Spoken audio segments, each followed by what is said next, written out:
اور لوگوں کو اپنے مرض کا احساس ہوا تو انشاءاللہ یہ اور زیادہ مضبوطی کے ساتھ آپ کے مسائل کے حل میں اپنا رول ادا کرے گا۔ یہ بہار میں مسلمانوں کے مسائل اور اس سلسلے میں ہماری ذمہ داریاں، تو اس تعلق سے چند باتیں آپ سے عرض کرنا چاہتا ہوں۔ جو لوگ بھی اگر ایک آدھ آدمی بھی اس بات کو اپنے دل میں بٹھا لیں اور یہ سمجھے کہ واقعتاً یہ بات وقت کی ضرورت ہے، تو ہو سکتا ہے ایک کی روشنی دوسرے تک روشنی پہنچا سکتی ہے۔ میرے بھائیوں، اس وقت میں جہاں آپ کھڑے ہیں اور جس بہار کی سرزمین پر آپ جی رہے ہیں، کوئی بھی کہیں جیے گا تو اس کو مسائل سے چھٹی نہیں ہے۔ آدمی کو گھر میں بھی مسائل کا سامنا ہے، سماج میں بھی مسائل کا سامنا ہے، صوبے میں بھی مسائل کا سامنا ہے اور ملک میں بھی مسائل کا سامنا ہے۔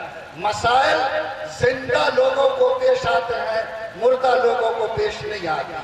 یاد رکھیے، مسائل کا آنا یہ کوئی ہمارے لیے بہت زیادہ گھبرانے کی بات نہیں ہے۔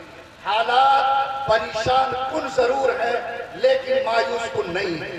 آپ مسائل میں جیئے، مسائل میں جینا ہی ایک زندہ قوم کی پہچان ہوتی ہے، اور جن کے پاس مسائل نہیں ہیں وہ یا تو مردہ ہے یا اس کے ضمیر نے کام کرنا چھوڑ دیا ہے۔ آپ ایک زندہ قوم کی حیثیت سے مسائل کے بیچ رہیں، مسائل کو سمجھیں، لیکن ذمہ داری یہ ہے کہ مسائل کو حل کرنے کی آپ کوشش کریں۔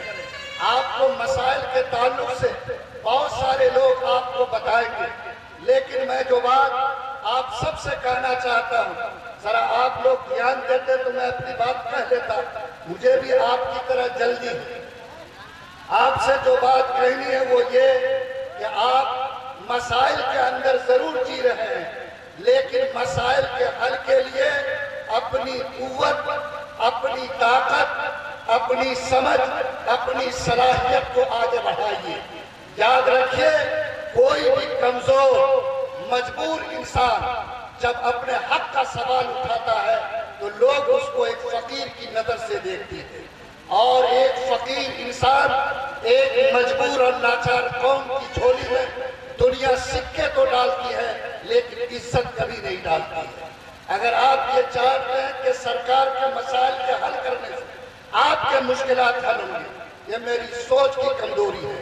دنیا میں جو قوم اپنی صلاحیت، اپنی کوالٹی، اپنے وسائل کے ساتھ آگے بڑھتی ہے اور اپنے کو دنیا میں کارآمد ثابت کرتی ہے تو دنیا اس کو عزت دینے پر مجبور ہوتی ہے۔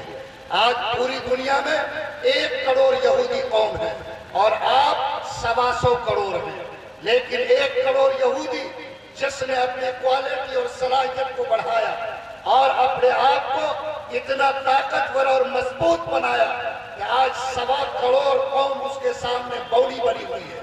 آج امریکہ کا فیصلہ بھی اس کے اشارے کے بغیر نہیں ہوتا، اور اتنی اس قوم نے اپنے آپ کو مضبوط کیا کہ آج دنیا میں اگر 100 نوبل پرائز بڑھتے ہیں تو 70 نوبل پرائز یہودی قوم حاصل کرتی ہے۔ اس کوالٹی کے ساتھ جو قوم کھڑی ہوتی، دنیا اس کو عزت دینے پر مجبور ہوتی، لیکن جو بھیک کا کٹورا لے کر، بھیک کا دامن پھیلا کر کسی کے سامنے کھڑی ہوتی ہے تو یاد رکھو اس کو چند لقمے اور سکے تو ملتے ہیں، لیکن اس قوم کو عزت کا تاج کبھی نہیں ملتا ہے۔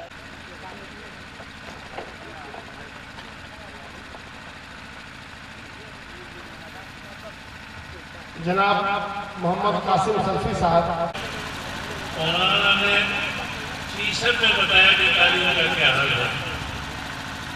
ہماری حالت بہت ابتر نہیں ہے۔ حضوریات میں مسلمان خط کر رہے ہیں، شادی بیاہ میں بیٹے خرچ کر رہے ہیں اور دوسری تقریبات پر خرچ کر رہے ہیں اور اپنے بچوں کی خصوصی توجہ نہیں دے رہے ہیں۔ اب تک کی تعلیم، مدرسے کی تعلیم تو ہم کو کرا دیتا ہے، اور وہ بھی اپنے ہی خیرات اور زکات کے پیسے سے جو انتظامات ہوتے ہیں انہیں اپنے بچے کو کروا لیتے ہیں، جبکہ مصارف زکات میں اپنے بچوں کو زکات خیرات کی رقم سے پڑھانا کہیں سے جائز ہے۔ اتنی سخت تحریر ہو گئی ہے، بڑے بڑے ادارے ہیں جہاں بڑے بڑے علماء پیدا کیے جا رہے ہیں، تعلیمی سلسلہ ہے، وہاں کا خرچ ہو دیتے ہیں. ہمارے گاؤں کا ہر گاؤں کا اپنے اپنے مسجد اور اپنے اپنے مدرسے کھلے ہوا ہے اور بنیادی اور تعمیری کام نہیں ہو رہا ہے. اتنے اختلافات ہیں ہمارے مسلمانوں میں. کبھی مسئلے کی جھگڑے ہیں, کہیں ذات پات اور برادری کی باتیں ہیں, کہیں محلہ واریت ہے, مختلف طرح کی اہمیتیں ہیں جو ہم بولتے ہیں سب کو غلط کی ہے.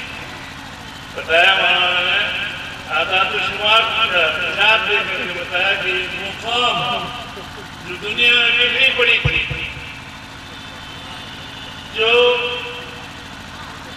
کہیں پناہ نہیں مل رہا تھا اور ساری دنیا کے لوگوں نے خاص طور پر اقوام متحدہ کی نگرانی میں ایک مخصوص خطہ جو مسلمانوں کا تھا اس میں اس قوم کو اکٹھا کر دیا.